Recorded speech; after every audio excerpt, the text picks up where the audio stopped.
Good morning, students. I hope everybody is safe and fine at home. Today we will study about the major physical features of North America.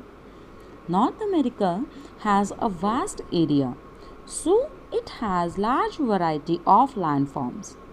As in chapter 2 landforms, we have discussed all the types and subtypes of landforms. So, if you remember all the topics of landform chapter, then it will be very easy to understand today's topic. So, let us start today's topic. Okay. Mainly we can divide North America into 4 relief regions. Relief regions mean area with different landforms. First, Canadian Shield. Second, Western Highlands or Appalachian Highlands. Third, the Central Lowlands or the Great Plains. Fourth, the Western Cordilleras or the Mountainous West. Let's discuss the Canadian Shield. Or we can also call it as Laurentian Shield because of the Laurentian Plateau in this area. It covers or it lies in the western or northeastern part of North America, occupying the half of Canada. Shield word is given as its shape is like the shield that the ancient warrior used to hold in wars. This area has rolling hills, that is, their height is of 30 meters only. Many lakes and thin layer of soil. So we can say that this area is not very good for agriculture, but it is very good for mining as this area is rich in igneous and metamorphic rocks. And it's good in hydroelectric power plants also. Due to the glacial erosion, these rocks resulted in the formation of number of basins which are now lakes and swamps. Swamp is an uncultivated area where water collects, or we can also say the wet grassy land. The Great Lakes forms the southern boundary of Canadian Shield. The lakes are Superior, Michigan, Huron, Erie, Ontario. And on western border, the Great Bear Lake, Great Slave Lake, Athabasca Lake, and Winnipeg Lake.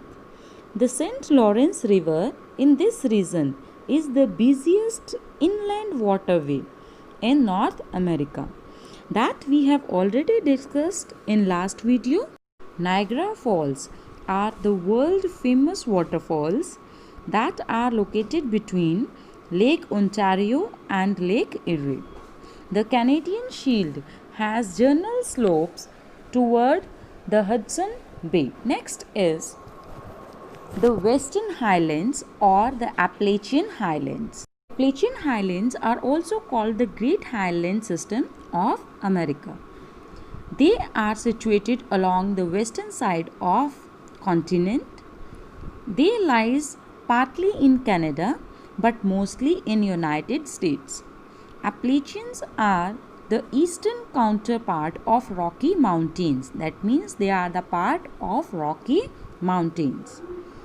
They were as high as Rocky Mountains, but due to the erosion over millions of years, their height decreased. So we can say that they are the old fold mountains of the North America, and they are the oldest mountains of the world also. There are two main mountain ranges, Blue Ridge and Allegheny. Many short rivers originate from these mountain ranges and ends into Atlantic Ocean. Some of them flows in high speed and provide suitable place for hydroelectric power. Hudson River is connected with Erie Canal to Great Lakes. The eastern side of Appalachian is a low plateau region as Piedmont Plateaus that we have discussed in chapter 2 landforms, and it acts as a barrier between the Atlantic coast and central lowlands or the Great Plains. So we can see that it stops the direct contact of Atlantic coast with the central lowlands. Rest of the two relief regions we will study tomorrow. Till that, thank you.